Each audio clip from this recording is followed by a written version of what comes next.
This is Continuum Drag, a podcast where we watch sci-fi, fantasy, and everything in between. This week, Strange Luck, episodes 1 and 2. Every day you come in here, you don't have money. You play the lottery every day you win, then you quit. You never win more than $10. If you kept going, you could win $1 million. It's not good to push your luck, Ange. Welcome to Continuum Drag, the podcast whose luck is changing. I'm Luke, here with my co-host Jordan. What's real, Jordan? Electricity beats gun. That was a good line. Yeah. We're starting a new series this week, a 1995 Fox series called Strange Luck. With a previous cast member we've seen on Continuum Drag, D.B. Sweeney, Sydney Sweeney's dad. He was in Harsh Realm, right? Yeah, that's right. He played Mike Pinocchio. Oh, that's right. Yeah. It's funny. I didn't look it up, but I was like, Harsh Realm is such a weird show from the mid-90s, and this has a very similar kind of what would you call it, like almost like grungy feel to it. Yeah, this is early 90s, sort of like that kind of like grunge, but like polished grunge. And then the other one's like late 90s conspiracy grunge. Yeah. Yeah, pretty good. So Jordan, do you have any memory of this show? Because it's on in 95. None. And it was a lead into the X-Files at one point. So like I'd have been tuning to the X-Files, but clearly I was not tuning into Strange Luck. I will say this. We were watching and I'm just like, is this science fiction? Well, it's weird because it's something we can discuss. The concept of the show, I think even in the first 2 episodes, kind of adjusts a little bit because as we'll learn, it's about kind of a guy and coincidences. He's pretty lucky. But like, is that even what it is? Or is it like an external thing? Or is it not? And how does that manifest itself? It's not really clear. At least it wasn't clear to me in 2 episodes. Yeah, we'll talk about it. It definitely doesn't. Like maybe. It definitely doesn't seem like it's intended as like, we got to solve the mystery of how this guy's so lucky. It's more like, this guy's really lucky. I'm like, okay. Yeah, I mean, I think the mysteries they set up after the first episode, which we'll talk about, is maybe not the most exciting thing. But I think you're right. I don't think they're going to delve too much into interested him. In interrogating why he's lucky. Yeah, I think they're going to go back into it. I think it's going to be like one of those C plots that pop up every now and then. But I think you're right. I don't think they're going to invest a ton of time into it. It's sort of like, hey, you invested in this this kind of slightly offbeat, quirky kind of show that we're thinking people want because they like the X-Files. I guess. I don't even know how it ties to the X-Files in some ways. I think it's like, it's not even a conspiracy show. Really, with the problem you're having is the concept of the show seems so vague that it's hard to even describe because you're like, yeah, I would say it's more of a drama with a character who's really quirky at the center. Yeah, I think that maybe is pushing it too far. I don't know if I agree with that. Fair enough. Well, I'm going to give it a pass as a science fiction show because it did do all its reruns on the Sci-Fi Channel. So clearly, somewhere along the way, they stamped it as science fiction. Though I do raise many flags as to where the science fiction is in the show. I think it is fair because again, I will say we could discuss. I think the otherworldly elements of luck or chance, no pun intended, or things like that, it's vague at best. And I think you're right. I think they're not that interested in explaining it, which is maybe something you'd be more interested in, right? Like what is this? I think that would push it into science fiction, whereas this other way, it's just like it's more like a quirky drama. Well, let's see. Anyway, we'll see. This show ran from September 15th, 1995 to February 23rd, 1996. Jordan, this is a well-trodden area of time for us. So while it was on TV, there were 4 television shows on, and we watched 2 TV movies. Do you want to wager a guess of what was happening at the same time as in 1995? Man and Machine was before this, right? Yes. Was Space Above and Beyond? Was that on this? That's one of them. I'm so bad at remembering the titles. What was the one where the guy had a robotic ear? I have remember no there idea. was a team. There was a team, no and the one idea. guy had a robotic ear. That's all you get. That's the only thing you can think about from that show. Anyway, give him to me. I'm never going to remember him. So yeah, Space Above and Beyond was one. Tech War was another one. Oh, Tech War, yeah. And both of these are the 3rd seasons, but the 3rd season of Forever Knight and Sequest, it was 2032 by that point. What an odd time, because those shows all seem like they weren't airing at the same time. All at the same time as Strange Luck. And then, of course, the TV movies were The Invaders, the remake of The Invaders with Scott Bakula, and Yeah, yeah, Generation X, the X-Men television movie. That seems about right. Yeah, that seems about right. That's dead center. That 1995, Yeah. right in the dead center of the 90s is when that show definitely aired. And this does feel like that. This show feels like you're like, if what year did Strange Luck come out? If you just watched it, you'd be about 1995. Nirvana has definitely been a going concern. All right, here's the IMDb summary for episode 1, Sole Survivor. After being arrested for suspicion of murdering 2 cops, freelance photographer Chance Harper is hypnotized and learns he has a brother. Meanwhile, the man who killed the officers is free with Chance's wallet, car, and apartment keys. So, Go on. Yeah, I'm listening. as a pilot, this is kind of a mess, right? Like, you think this is the episode they're like, let's introduce our characters, introduce our world, introduce, as you're saying, this possibly science fiction concept, possibly not. And then also, have some sort of intriguing through line plot that's going to pull you and like show how it all kind of ties together. And you're like, I don't know what this is. Like, it's all over the place. Here's the thing is I think they're executing exactly what they wanted to, which is just like, oh, weird. This is what the show's going to be. Do you think this is exactly what they wanted? Yeah, we'll get into it, but I as I was watching, I'm like, yeah, I see exactly what you're going for. Whether it's a good idea or not, it remains to be seen. It opens with a monologue about how Chance Harper is a lucky guy, Yeah. and it starts with him as a child on an exploding airplane in a crash that killed his mother and sister, and he's the only one who survived. Yeah. Well, killed everyone except for Everyone, him. yeah. He's the only one who survived the entire plane crash. And now, Jordan, there are 2 versions of this opening based on 2 different YouTube clips I watched. Which version right? did you watch? I watched the one that showed the horrible accident. I also watched that one, but there is another one that is what it does is it just shows still images, like his photography really? of a bunch of random things as they describe it, and avoids the plane crash explosion. They show it briefly, like him on the plane as it's going down, but they avoid the like opening of a plane exploding.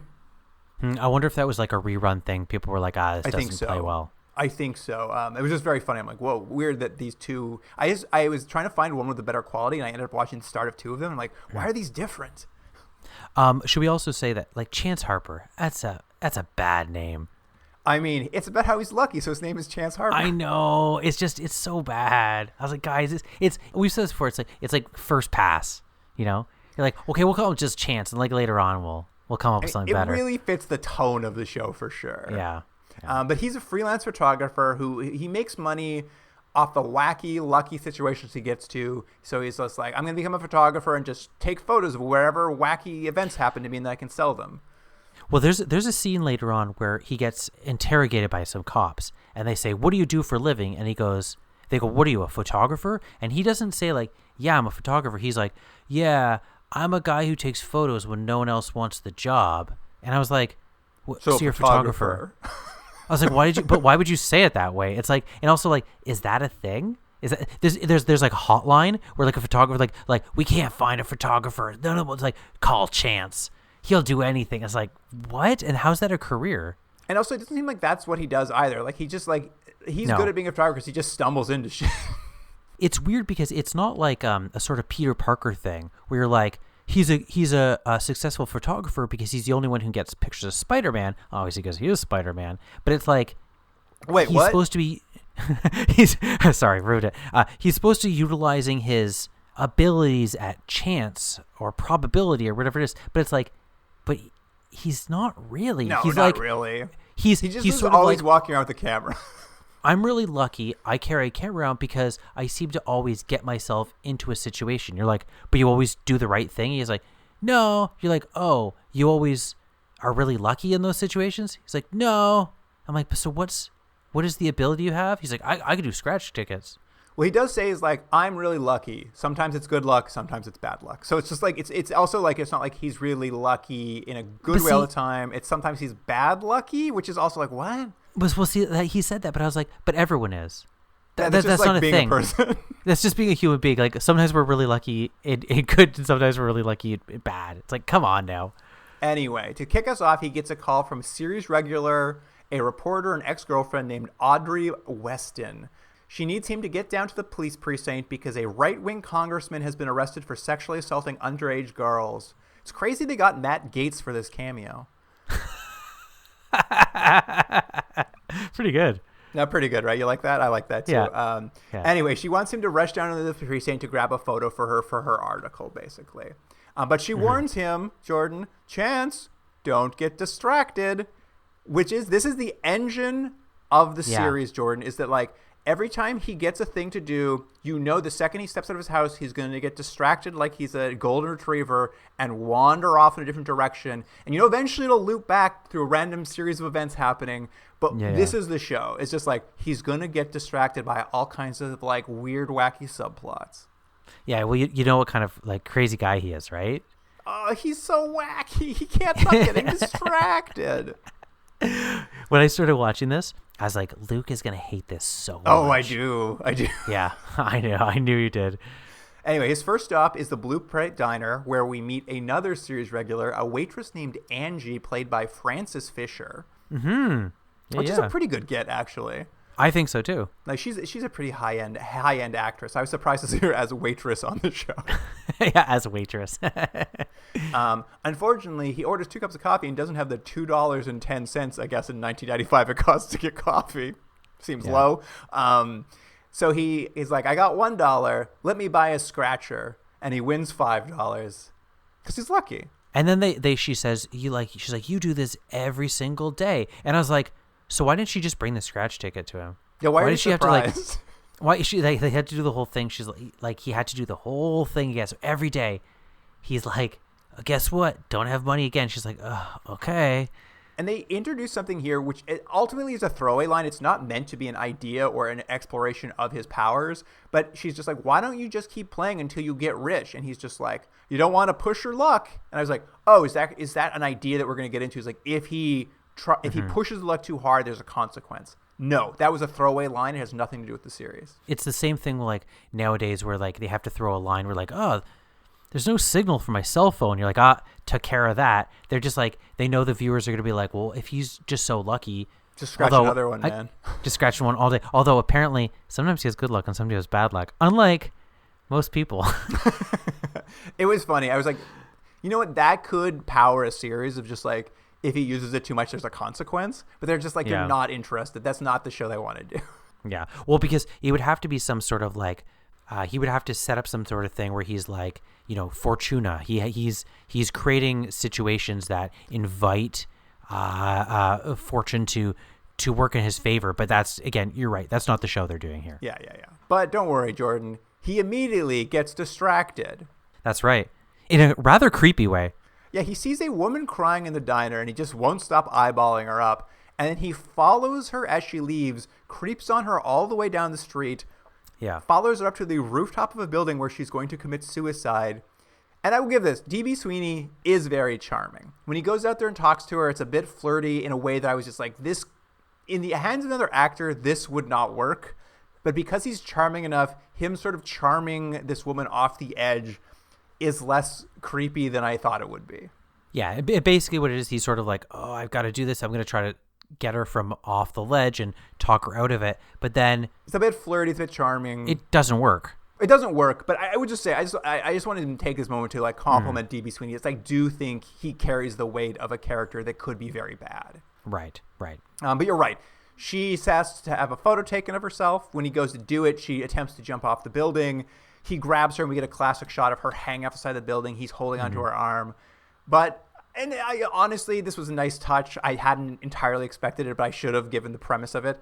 They then proceed to both fall off the building. Yeah. And so funny, though, because as they're falling, he's just snapping photos of her.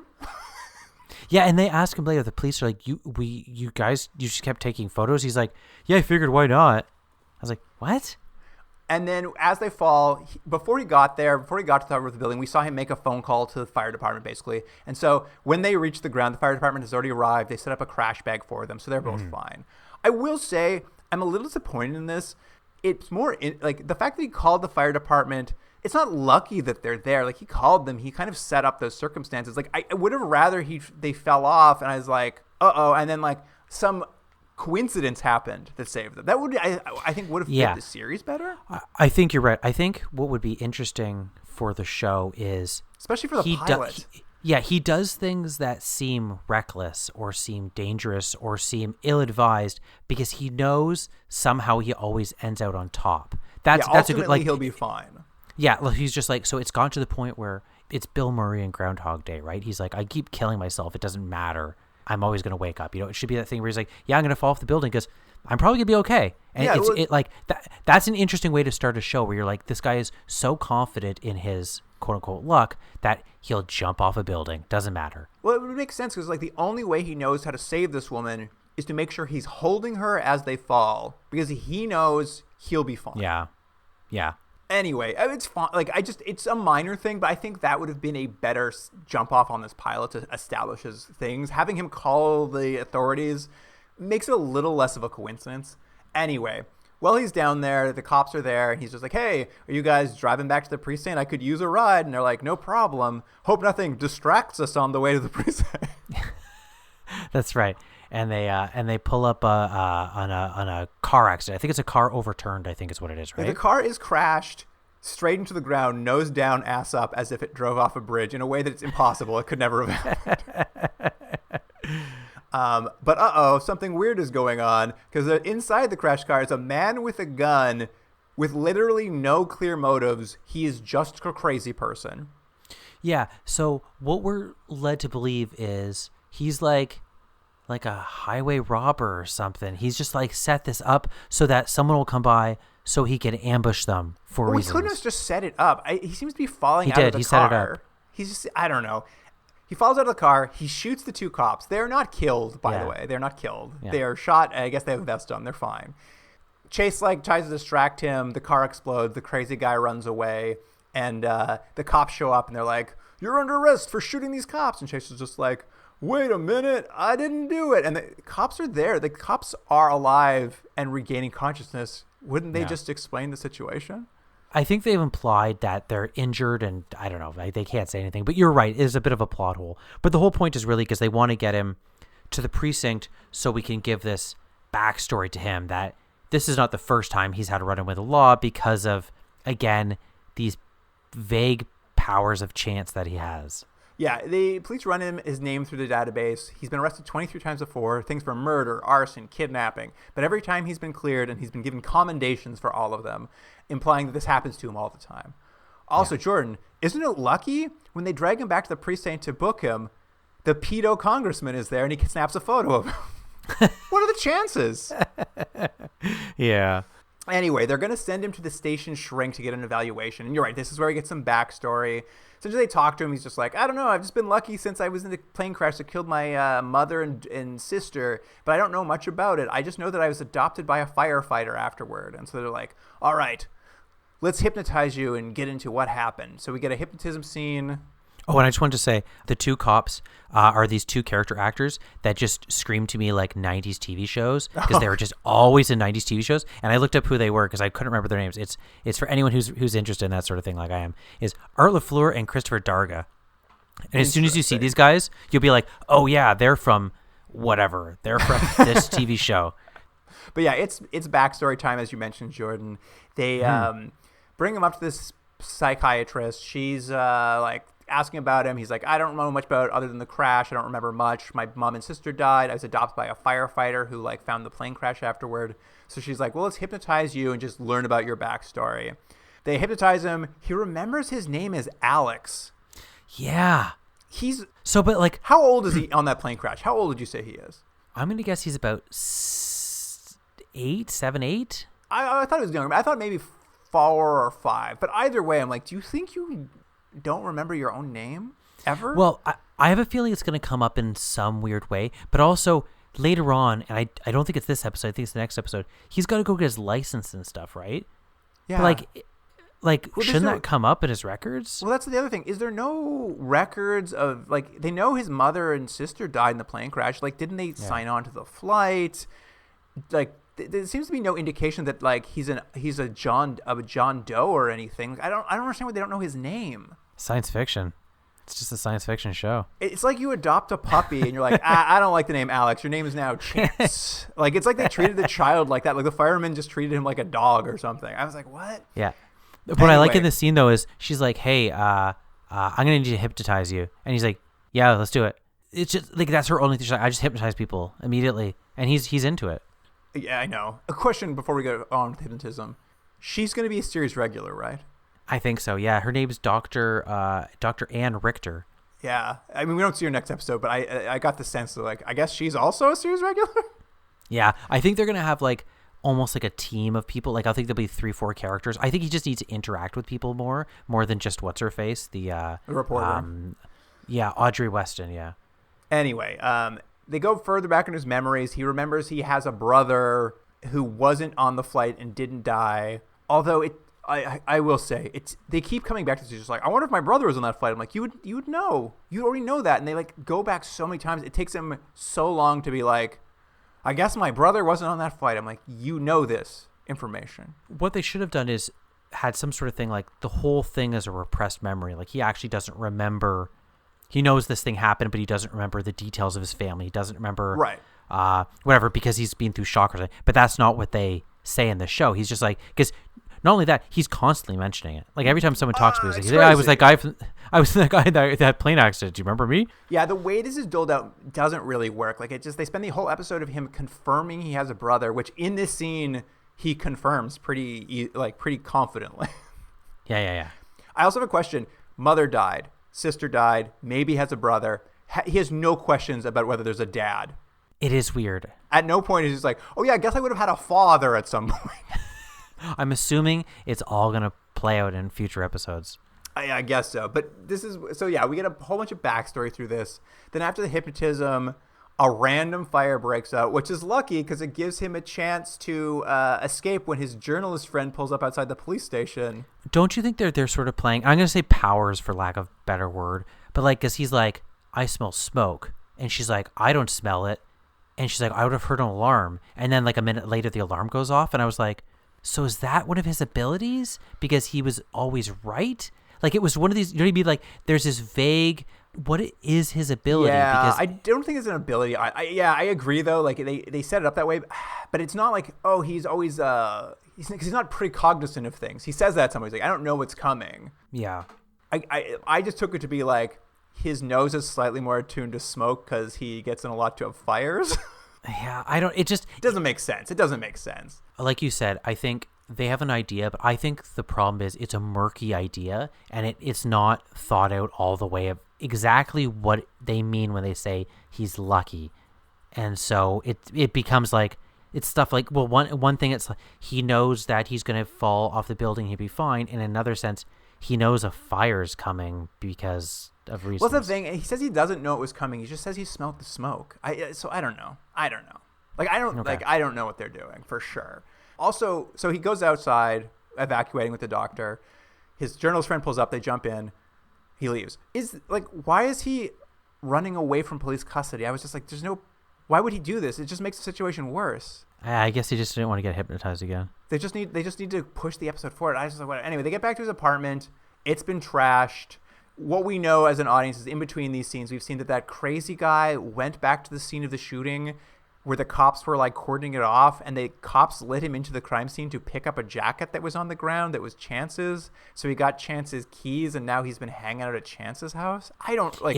Yeah, that is the weirdest part of this episode. Is that this crazy guy has no motivations, no reason for doing anything. He's just there. There's a random guy who randomly attacks some police officer. Then he randomly comes back to take keys so that he can go into this other guy's apartment that he like, why? Just hang out in. Seemingly his whole plan was he set this up to ambush anyone, so that he could go live in their apartment for a little bit, rent-free. I don't know. It doesn't make any sense. And it doesn't even tie into the like Chance being lucky because it's unrelated to anything that's happening in the episode. So it's not even related to that. Well, it's because he's sometimes unlucky, Luke. I guess so. Anyway, they look around. He's the Chance like, oh no, my apartment is trashed. I better go check that my most important item, a box I have never opened in my entire life that contains all my backstory, is still here. That was so ham-fistedly really bad. It's really bad. It was one of those things where it's like, it's laughably bad that like, there must be someone in the room be like, guys, we can't do this. We can't literally he has a box that has an answer to everything that he hasn't opened just because. And he's like, I didn't want to open it till today. And she's like, why? But I got hypnotized. I got hypnotized. And he opens it. He's like, hey, look, I did have a brother. I'm like, yeah, we know. That's the thing. He opens it and he just pulls out the jacket. He's like, hey, it's just like my dream, my brother. I'm like, okay, is there anything else in there? He's like, shut the box. I'm like, what? That we did this entire scene to confirm you had a brother? We knew that. What do you want to bet that box never comes back? Oh, 100%. We'll never see that box again. I guarantee you. Anyway, they go back to the diner to get a coffee. As they leave, they watch the crazy guy steal his car. But he doesn't seem to worry. He doesn't at all, care. right? He just shrugs, which is fine. If he'd been like, it's fine, it'll come back. Like, that'd be That's more what I mean. funny. But he doesn't do that. He just shrugs. Yeah, it should be like, oh, don't worry. And then you hear the car crash or something happens and like he knows he's going to get the car back. That becomes an interesting thing of like him trying to just bounce through situations knowing that no matter what he does, he always ends up on top, which obviously creates some issues for drama if you know there's never, the character's never going to die or anything. But this is a much worse choice. Yeah, I mean, it should be a funnier idea. I don't think it quite lands, but like, the idea being is like, oh, whatever, it happens all the time and it always works out. Anyway, he goes in the diner. Once again, they don't have money for coffee because this coffee shop doesn't take plastic for some reason. Right. 95 seemed late to me for that, but maybe I just don't remember the past that well. And this is so weird. So he's just like, bring me a scratcher. So he's like, I got $5. And he scratches all 5. He's like, I didn't win. He's like, lend me another $20. So the waitress gives him $20 and he buys more scratchers and he scratches those. He's like, oh, there we go. I won. Never mind. It was weird because What? they established earlier in the episode that every single day he goes in and he doesn't have money, and every single day he scratches a card once and makes just enough money to pay for the coffee, whether it's $2 or $5 or $10, and he gives like the rest as a tip to the waitress, which is why they have this sort of like familiar relationship. But for no reason, that he was like, it didn't work this way. And I thought it was going to be a thing where it's like, I thought it was related they're to the setting up. hypnotism. They were like something that he's done Yeah. now has affected his powers. No. Yes. No. That's not what it is. I know. I thought the same thing. You're like, oh, what this is going to be is, yeah, everything has gone well for him. He has lived a life that has been based around always winning and not having to really make any effort. And now something has changed. And they're like, no, it's just a scene. We just want to make you think he was going to lose for a second, but he's not going to. Scratchers. We thought it was fun was watching so him do weird. scratchers. Oh, I loved it. Yeah, I was also just like, oh, what are we doing here, you guys? The cops show up. Those 2 cops you love show up. So he hides under a table, and he's like, have you seen this guy who's who's out there? We just got word that he murdered a man at a liquor store, and we know it's the crazy guy who's running around. But up till now, the crazy guy has been like dangerous and weird. But now he's just murdering people, and like I guess they're just like they think it's Chance because he has Chance's jacket on, and is driving his car. No, it's because, this was the little plot hole. They think it's Chance. You're like, oh yeah, because he has Chance's keys and ID. It's like, so what did he like show them the ID? I before he was shot them? also just like, you don't have that much information. It literally would have Yeah. just happened. We saw him drive away 4 seconds ago. He only had time to scratch 7 scratchers. Yeah, next time I'm gonna go murder someone, Luke, let me borrow your driver's license so I can pin it on you. And it is just a way to get information to Chance that things are getting worse. I hope you're lucky enough to get out of this. Like, it's just trying to escalate the stakes a little. Although I will say, what was the scene? Like, the cops give her the information. The waitress like, haven't seen him recently. They turn to leave, and they steal from her. I don't remember, did they? They turn around and they like see donuts on the counter, and they lift the glass container off, and they take donuts, and they just eat them in front of her and walk out without paying for them. I'm just like, what is this? I guess it's just I don't know. Maybe it's an anti-authority thing. I don't remember seeing that. Yeah, and they do it in such a like aggressive way. I'm like, why are like these aren't even characters in this episode? Why is this happening? Maybe it has. There'll be a line later on about donuts or something. She's like, I can't keep this business going with all these donuts getting stolen. Anyway, Chance knows all this now. Someone's flaming him for murder. It's going really badly for him. He still doesn't seem to care whatsoever because his first stop is he's like, I gotta go find that police shrink and get hypnotized again so I can learn more about my brother. Yeah, exactly. And So she's like, and she does. She hypnotizes him again. He stalks her in the back of her car, and then when he's just like, hey, I know I've been a real creep and it's like really scary to find me hiding in the back of your car, but come back to my apartment with me and hypnotize me one more time. And so she does. They go back to his apartment. She's like, I'm going to hypnotize you, but this time you'll be able to walk around the plane in the third person. I'm like, yeah, just like hypnotism works, I'm sure, but whatever. And all he does is he watches the same plane crash we've seen probably 3 times now. It crashes. He wakes up. He's like, "Yep, my brother wasn't on that plane." I was like, "We know, I know. we know." Yeah. He confirmed it. He confirmed it though because he was able to walk around. Anyway, the crazy guy shows up because he wants to hang out at his apartment more and call sex hotlines with his credit card. By the way, that's the point where Chance gets irritated because up to this point, it's like he's like, so the guy has like shot at him. He's murdered people and somehow framed him for those murders. He's stolen his car, but when the guy starts charging stuff on his credit card, he's like, "That's too far for me, my friend." Yeah, he jumps out of a hiding place with no plan at all, attacks the guy.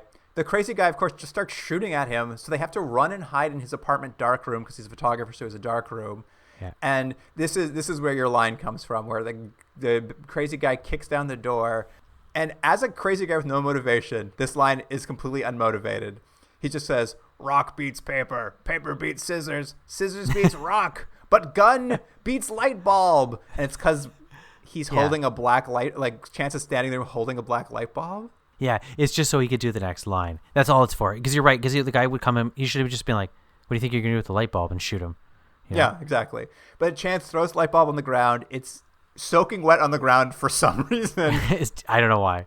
It electrocutes the guy. Chance has saved the day, and we get an epilogue scene to wrap up the pilot. The reporter, she got the photo of the congressman on the front page, so she's a superstar. I love this too. She's like, "Oh, and I saw those photos of the woman who you I know. photographed after she's falling. Weren't those good?" He's like, "Yeah, they turned out really nice.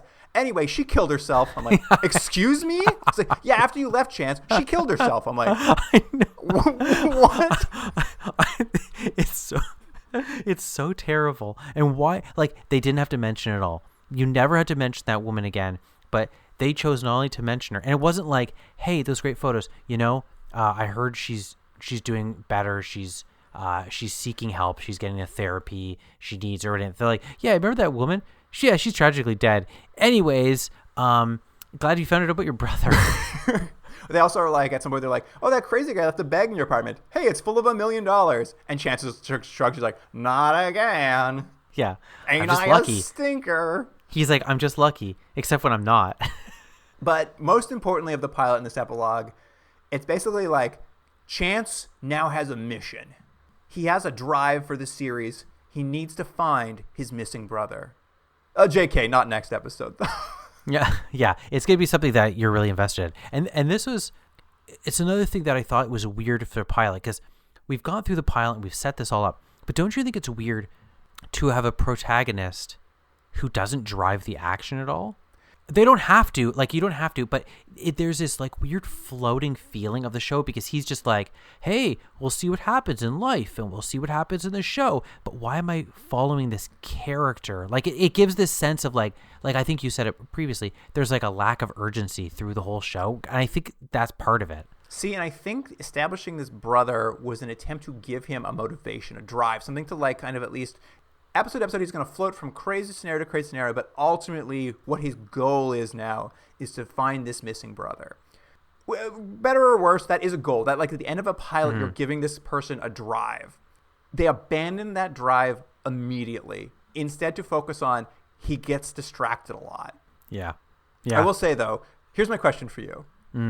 This brother, do you think he will have bizarro luck? Like, will he be anti-lucky? Will he have evil luck? What do you think? What do you think is going to be happening? You know, it's funny. I didn't think about it before. I hope it's that. I hope he's the opposite. But again, if he has the opposite, what he would say He's is dead. He's He's just a lot. No. He's just dead. Yeah. It's funny. You know, it should be, he's like, you know, a lot of bad luck has happened to me in my life. And some good luck. Honestly, I'm pretty sure he'll just be an average person. I don't think this show has much like interest. I think you're right. He's guaranteed going to find him. What it's going to be is he's going to find him in probably episode 6 or 7, you know? And then it's going to be ignore it for centered 6 on episodes. They're like, we got to wrap that up. Exactly right. They're going to do it, but what's going to happen is he's going to have this, like, they're going to meet each other and they're going to be reacquainted, and then he'll leave again.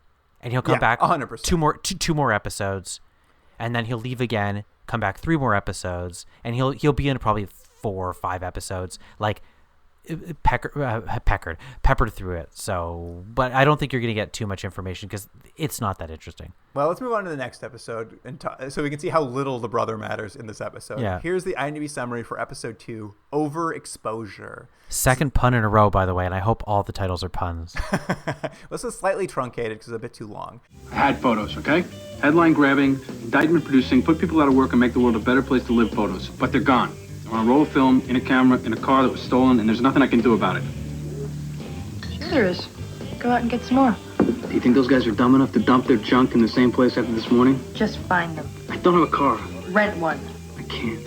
Why? Expired license. The cops caught it this morning when I reported my car stolen. After his car is stolen, Chance recovers it, but is missing a camera. But the remaining camera has pictures taken by the thief, including one that looks like a young woman with a gun to her head.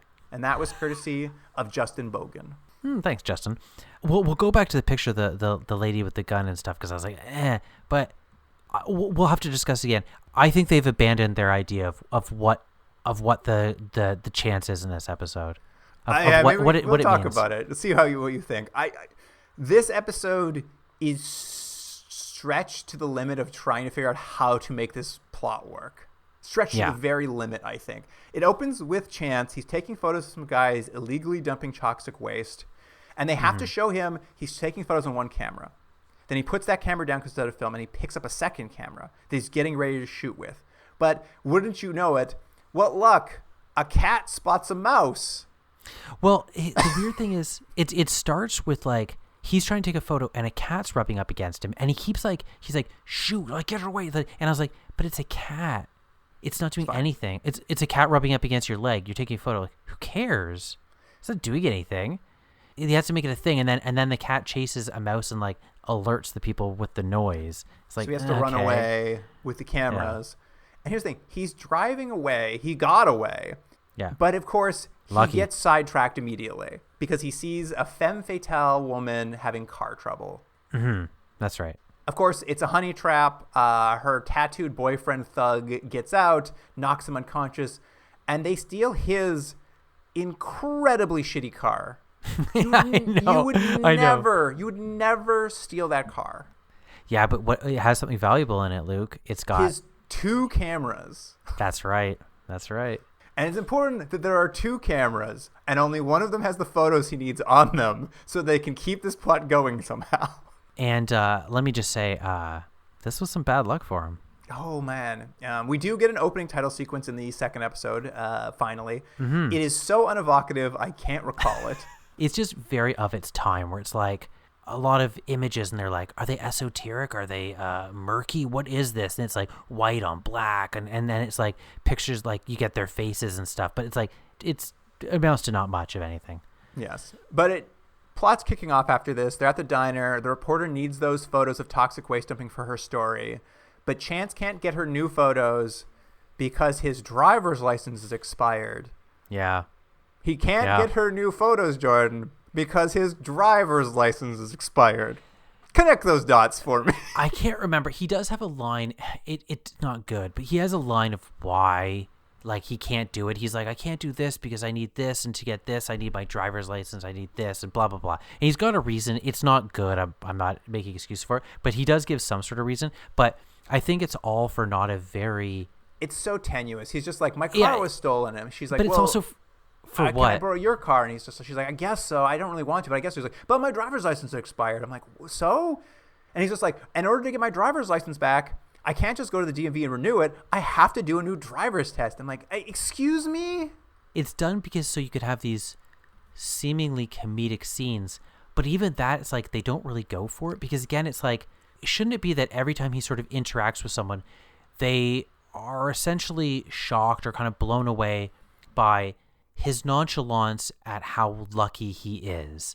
And so little thing like a driver's test where you're behind this powerful vehicle and you're doing stuff, maybe it's like he doesn't pay attention to what he's driving. He just drives through red lights, but cars narrowly miss him or something like that. I'm not saying that's great or it's hilarious, but you would think you'd make a play on this idea that he is existing in a plane above most people's idea of luck, And so it's created him. He has this sort of like laissez-faire attitude for stuff. And so everyone else is sort of like, I can't believe he acts this way. But like, are the driver scenes funny at all? Do they make any sense? Right. You're saying like he should be a bad driver, but he gets his license because he's ultimately so lucky that he never gets in any accidents. I got you. Here's the thing, though. I'm going to go back even further than that. It's just like, that's all that convoluted plot. Lose the cameras, lose the car, driver's expired, need to take more tests.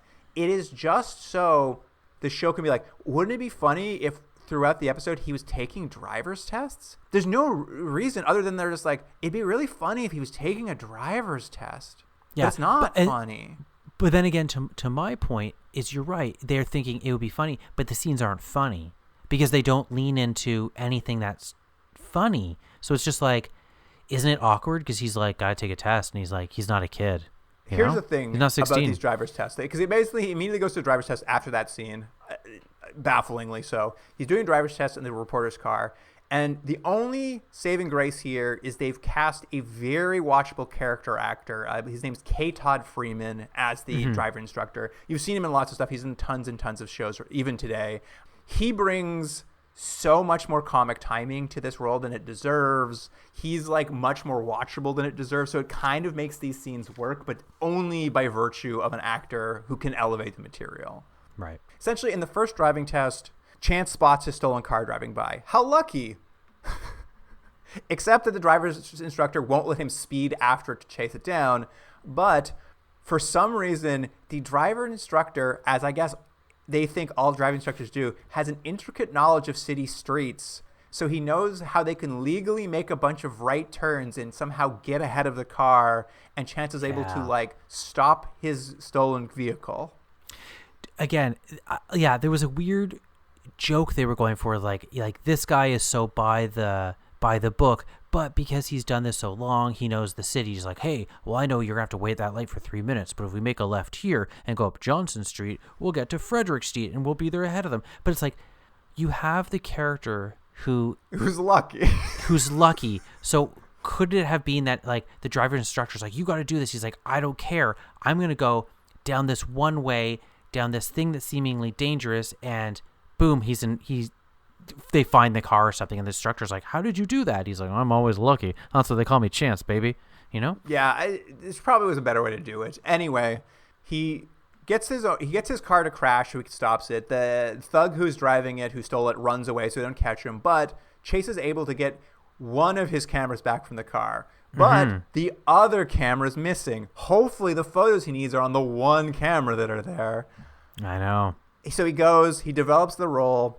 Wouldn't you know it, not the right camera. He doesn't have the pictures he needs. But one of the photos is one the thief took. It's of a house. I wonder how he'll figure out where this house is. Well, yeah. Well, how did he figure it? It had like a distinctive window or something like that? Here, I'll tell you how he figured it out, Jordan. We cut to a scene. I don't know why. I have no idea where he's going. He's riding a bus. Oh, that's right. It's right. It's the meat scene. You're right. He's on a bus for no apparent reason. What does Chance see? Why, there's a man on the bus. He seems to be dripping blood out of his jacket. He could just ask the man, is he okay? But he doesn't. Instead, Chase follows him off the bus like a creep, follows him for blocks and blocks until the man starts running. Then when Chase runs the man down, the man falls, and a bunch of meat falls out of his jacket, and the guy's just like, everyone on the bus keeps stealing my money and my watch, so I hide my meat in my jacket. Oh, I'm so zany. He's like, I just wanted information, not your meat. No, he doesn't want information. He's just like, I just wanted to make sure you're okay. Anyway, you fell in front of a magazine stand, and there's the photo of the house I'm looking for. Oh, that's right. That's what it is. But it's not even he gets information from the guy. He just happens to fall in front of a magazine. It's just all to get him to this magazine stand so he can see the front of a architectural digest with a millionaire's row house. He's like, that's the house from the photo. I'm so lucky. That's Chance. So stupid, Jordan. Why was he on the bus? They didn't even give a reason he's on the bus. He's on the bus because it took place right after a commercial break. And you would have had a couple minutes. You wouldn't have remembered where you were, and you're like, "Oh, there's Chance again. He's on the bus." That's why. Well, remember, he doesn't have a driver's license, so I guess he's on a bus. Yeah. Anyway, he goes to the house to look around, but there's private security there who won't let him take photos of it, so he's no closer to answering his questions about the house. But the thief took another photo on his camera. Unfortunately, that one photo has multiple exposures on a single negative, So he like blows it up, and him and the reporter friend try to figure out what's on the multiple negatives. And he's just like, you can kind of see here, there's a snake. And over here, you see a sort of a face in this part of the exposure. And over here, there's a woman, and she either has a gun, a hairdryer, or a banana pointed at her head. Oh, and can I just, this is only a point we probably could have made in the pilot, but they have like a one scene they throw in with him and his reporter friend, and they're like, are going to kiss for some reason. And then she's like, we've been down this road before. We can't. And he's like, yes, we have. And I was like, did they throw that in just because we as a viewer would be like, I got to know. These two attractive leads, are they sleeping together? Are they thinking about sleeping together? They say in the pilot there it's an ex-girlfriend. And then now they're just like, oh, it's will they, won't they for a while. Yeah, I was just like, it hadn't occurred to me to that scene to be like, I wonder what's going to happen here. Yeah, I mean, it was very awkward. But basically, because of this double exposed photo, Chancellor's like, there might be a woman in danger. Let me go back to that house I got kicked out of before and see if I can like do it. So he goes there. A cop finds him snooping around. He's just like, a woman's in danger. They knock on the door. The millionaire comes out, and he's just like, no, I have a daughter, but she's out of town and no one's in danger. And Chancellor's like, well, okay, back to my driving test. I know he goes back to his driving test like 4 times. This time he's parallel parking. As he's parallel parking, a car pulls up. The millionaire's goons are inside. Even though he was just at their house, they pull him out. He gets pulled out of the car. The driver instructor does nothing about an abduction happening. The millionaire is like, hey, you came around asking about my daughter. She's actually been kidnapped. And the kidnapper said not to call the police. So I need you to leave it alone or she's going to get killed. And I was just like, yeah, fair enough. Chance, keep your nose out of it. Yeah. What I was hoping, though, is to my point, though, if like he's never driving the action, I thought it was going to be a thing where he's like, I'm going to need you to help, even though it's stupid. Because I thought that was going to be too, but then they're just like, no, stay out of it. Yeah, they're like, he's like, just stay out of it. I'm like, oh, great. I'm good. He's just not involved anymore. I was like, fair enough. You don't know this guy. He should keep his fucking nose out of it. Anyway, back to the driver's test, Jordan, because that's exactly where we go now. Yeah. They're driving, and hey, that femme fatale from the start's back, and she's so attractive, she nearly causes a car accident. Yeah, it was weird, right? And they do like a ton of shots, like butt, legs. You're like, oh my goodness. Truck driver can't keep his eyes off. Yeah. Like, oh no, is he gonna crash? Yeah. Chance sees her and is like, well, let me go follow her. He jumps out of the car, follows her to a diner, sees her thug boyfriend with his snake tattoo from the photos. He's like, hey, that's them. Yeah. And he's just like, what should I do? Mind my own business? No. I would never mind my own business. I have to be distracted because that's how this engine of the show works. Yeah. So he follows the boyfriend, and the driving instructor and his reporter friend, who happens to be on the driving test this time, she's just there this time. They're like, I know, they don't explain it. She's just in the back seat. They're like, we'll follow the lady. And they're like, okay. And then we get a following sequence of Chance following the thug set to the music of the Philosopher Kings. Was that what it was? I was trying to figure out what it was. I was like, oh, this is so of this time. It leads him to a classic abandoned warehouse where all of these things happen in. The daughter's inside, the kidnapped daughter's inside, but she's not been kidnapped. She's actually just doing this to get $2.5 million and run away with her snake tattooed boyfriend. And they tie up Chance. And even worse, after he's tied up, he's like, anyway, do you guys still have my camera with those photos of the toxic waste dumping? And the thug's just like, no, I threw them in the garbage. And he's like, oh, no. The whole turn here is that he tells the daughter that she's like, he's also the he's got another girlfriend. He's got another girlfriend. She's just like, I don't believe you. Yeah. And that's it. No, that's the thing. He says that and she's like, no, he doesn't. And I'm like, okay. Yeah. Then, of course, the femme fatale does show up at the warehouse. She's like, hey, the rich dad just did the drop. He left the $2.5 million in a sewer, and it's ready for you to pick up, snake thug. The rich daughter's like, wait, you really do have 2 girlfriends? And she's like, yeah, we're a throuple. Get used to it. That's right. And so snake thug leaves, and femme fatale is left to like guard the girl. She hears some thumping upstairs above them in the abandoned warehouse. So she just takes out a gun and fires wildly into the ceiling. As you do. Yeah. Driving instructor falls to the ceiling. Then the reporter and him wrestle the femme fatale and the missing daughter into submission, all while Chance lays on the ground taking photos. Yep. Because that's his main character trait. He's always taking some photos. Mm-hmm. Chance is like, all right, we got to race to the money drop to get photos of the bad guy thug stealing the money or something. They race there. And Jordan, what a lucky break. The toxic waste dumpers are also at that same sewer hole, dumping toxic waste and killing the boyfriend with acid at that exact moment. So he gets photos of them dumping the waste. Yeah, so where the pickup of the money was under the sewer, so the guy has to go into the sewer, and it just happens to be the place where they're also dumping stuff, and also happens to allow Chance to get some photos of that, so the photos he didn't have anymore, Now you got to redo. What luck, Jordan, what luck. He's so lucky.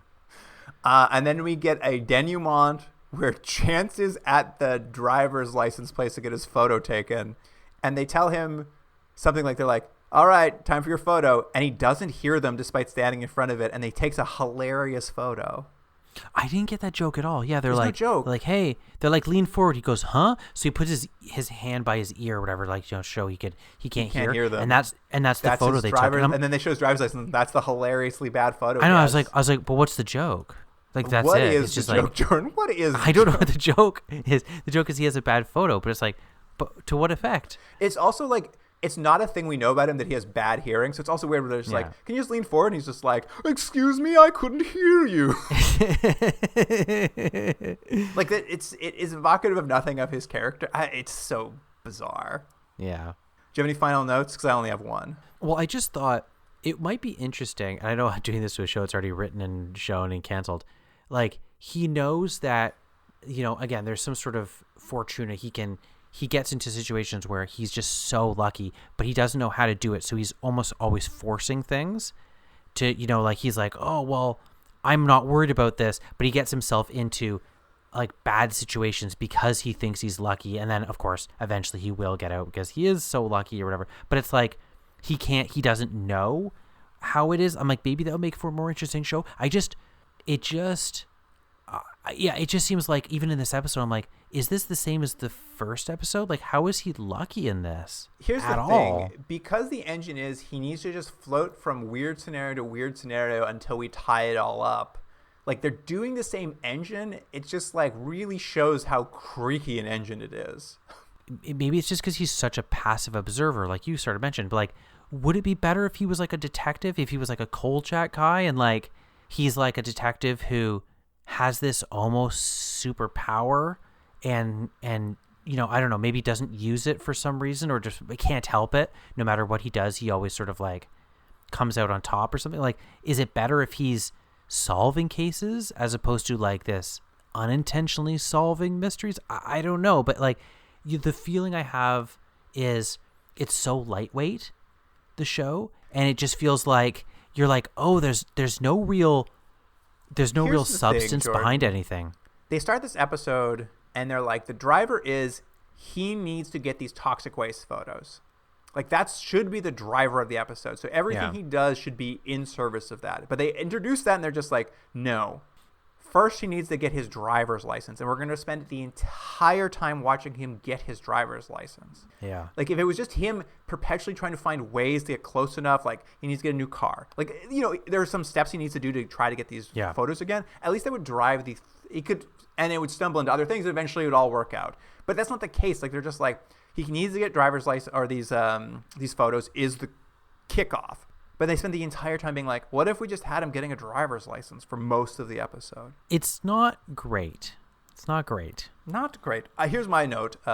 The version I was watching they had mostly edited the commercials out, but not entirely. I watched the same version. And oh man, seeing the commercial for the contest for Who Shot Mr. Burns really threw me back. That was great. There was also a M&M commercial with Steven Weber. Do love it when we get a few commercials from the era. I do too. It's wonderful. It's almost as more evocative of the era of the actual TV show. It would have improved my viewing experience if they hadn't been mostly edited out. I agree. I was really excited to see them. I do love that. That was a real time where like there'd be a guy at home riding that pause button. Just think about it on Fox though. They were promoting that episode of The Simpsons so hard. They had other like celebrities on Fox shows doing little like interstitials being like, I think it's Smithers. So good. It was such a time. Yeah. Such a letdown, the reveal. Yeah. That's right. It was Maggie. All right, Jordan. What do you want to rate the pilot Soul Survivor? I always want to give a pilot a little bit of a benefit of the doubt because a lot of times they're figuring things out or things are going to get adjusted or, characters are changing and they're trying to figure it out. But this one is so odd. And I just kept thinking, this is the first episode. Like, you want to grab viewers with this? Like, again, I like DB Sweeney fine. He's an engaging performer. All the actors are fine in this. Like, the music's terrible in the show, and it's got a real 90s look to it, and, like, you kind of forgive it. But, like, it's not a good pilot. Like, I was surprised at how cheap everything felt, not because of the production budget, but just, like, the quality of everything behind it. Like you're saying, like, it just comes down to the script was really, like, not very good. So I'm going to go right down the middle and give the pilot a 5 out of 10. I'm kind of surprised. 5 out of 10. Here's the thing. I do think you're right. It's a pretty good showcase for DB Sweeney. He's pretty watchable. Once I understood the premise, I'm not against this premise. I obviously do not think it was well executed. I was watching it being like, man, oh man, you give this concept to like a Pushing Daisies era Brian Fuller, and he's probably able to make this level of quirk and weirdness like really, really fire off. Like that. That's really interesting. I wasn't against. I'm not against this premise. I think it's a difficult thing to execute. But a man who just kind of stumbles through situations that are ever escalating, and you're like, how on earth is these escalating situations ever going to solve whatever a problem we saw at the beginning was? Like, how is it ever going to come together? And then it like surprisingly comes together at the end. It's really difficult, but there's a way to do it. I think someone could execute that concept. I think it's a mixed bag here. I didn't hate it, though, like him falling off the roof. There's lots of interesting stuff I liked in the episode. It's just a bit of a mess. I'm still going to go 6, I think. I think it showed, like, there's a spark of an idea in this concept. Yeah. Even though, like, it became very clear the whole brother thing, how long it took him to confirm that his brother existed was, like, a real red flag. Is like, I don't think you guys have the ability to execute this. Yeah. But the second episode, Overexposure. Double exposure. Double exposure. I wrote overexposure, double exposure. I think this is almost a worse episode. Would you agree? Yeah, I mean, I think what it does is just like, hey, we showed you the promise of the premise. Now let us show you how we're going to execute it week to week. And it's not going to be good. Well, you make a good point. And I'm going to say it rough. I'm going to give this a 4.5. It doesn't feel like it has the legs to make it go for a long time. You're right. There's a nugget of a concept there and you're like, there's something, but the way they're executing, you're like, how are you guys going to keep this afloat week after week? Like, it just feels like it's already kind of feeling tired and we're 2 episodes in. It's kind of wild. Yeah, I agree. Honestly, I think my biggest problem with this episode, sure, he's going to randomly get distracted, get into weird situations, and it's going to kind of tie together by the end. Fine, going to be difficult, but fine. I think this episode's real problem is how convoluted they make the plot. 2 cameras. He has to have 2 cameras off the start because we need him to get 1 camera back so he can get the double exposures, but he can't have the other camera because the other camera has the photos he needs, so we need to keep driving the story forward, otherwise it'll stop the story. So now we have to have 2 cameras missing, which is so complicated. Tie into the, like, we need him to start doing driving lessons. For what reason? It doesn't really matter to the plot. Like, you don't need the drivers instructor to catch he took them. the bus to Meat Boy. There's just no reason for the driving instructor stuff to really. You could have found a million ways that escalated. Mm-hmm. It just felt like someone in the room was just like really funny to do someone having to do driver's license as an adult, and it barely fits the plot of the thing. The kidnapping obviously becomes the core trajectory of the episode, but that's not where it started. So it's weird that it becomes like a weird distraction halfway through. It felt convoluted, like they were desperately shoving more and more things in to make this plot try to make sense. I was just like, just simplify it. This is 2 cameras. He's constantly trying to find the next camera. Why is this kid like? I don't know. I think it was ultimately a failure in just plotting. So I'm gonna go 3. 3, yeah. Not a great showing for Strange Luck, huh? Yeah. Here's the thing. I know I'm hating on it, and I don't think it's gonna change. I would be better attuned to this if they just let it be like a free flowing. It's like he ends up in situation after situation. Don't build me a plot. Don't do anything that would be better to me, I think, than what they're trying to do in this episode. I think don't build this plot. Let it be. He goes to the store to buy groceries. Well, he's on the way. This happens, and this ends up he's on a ship to Antarctica. Yeah. Like that would at least be weirder and more entertaining. Trying to tie these plots together, these very complicated plots, it's not working for me. I agreed. But you know what? We might see Eric in the next episode. I'm sorry? We might see Eric in the next episode. Is it Eric? Is that his brother? Oh, is that his brother's name, Eric? Yeah, I think it's Eric. I think we might see him in the next episode. Eric and Alex. He's got a new name now, too, though. Someone renamed him as well. I like that I said that. You're like, excuse me? Here's the thing. We didn't talk about this, but in that flashback when we see his brother, what we see is that his family, his mom, his sister, Eric, and Alex were all at the graveyard for some reason. Yeah. And then two people show up and just take only the brother away. That's right. It'll all be explained. Which is just like, what is, like, you know the explanation's going to make no sense. It was pretty funny. It just, like, everything about how it was executed was like, there's no way you can explain this in a way that's going to make an ounce of sense. But that's the beginnings of Strange Luck. I mean, not a very auspicious beginning. I don't think it's going to go the distance, but you never know. Maybe episode 3 is going to be so good, and we're going to be like... They're going to figure it out. Yeah, they're going to figure it out, and we're like, this is so good, and it's just... And we're like, I can't believe this gem got canceled, you know? Fox was sitting there like, we've got 12 episodes in the can. We got to put the third one, the best one third, because that's the place for it. That's going to keep the audience hooked. Well, that was my point for the pilot. I'm like, I can't believe how weak this first episode is. Well, listener... If you think you know who shot Mr. Burns, email us at continuumdrag@gmail.com. And otherwise, you can see some clips from this show, whatever it's called. What was it called again? Strange Luck. Strange Luck. You can see them on our Instagram, our TikTok, our Blue Sky, our Facebook. Those are our social medias. Continuum Drag is the handle on all of those. But thank you for joining us. And Jordan, I'll see you next week. Or next one. Well, not next week. I don't know. Whenever we do these. The next one. Yeah. Can't get enough Continuum Drag? Commission a bonus episode for charity. Want us to watch an episode we missed after using the escape pod or during a best of run? No problem. Is there an episode of a series we've never watched or a TV movie you want us to cover? You got it.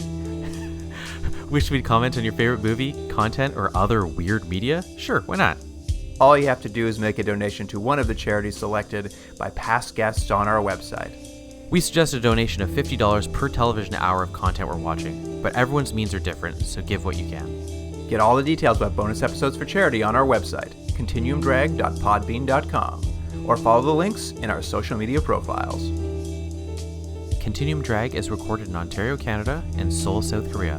Theme music by James Rick Seidler. Produced by Jordan Dullock and Luke Black. Special thanks to Aaron Hughes.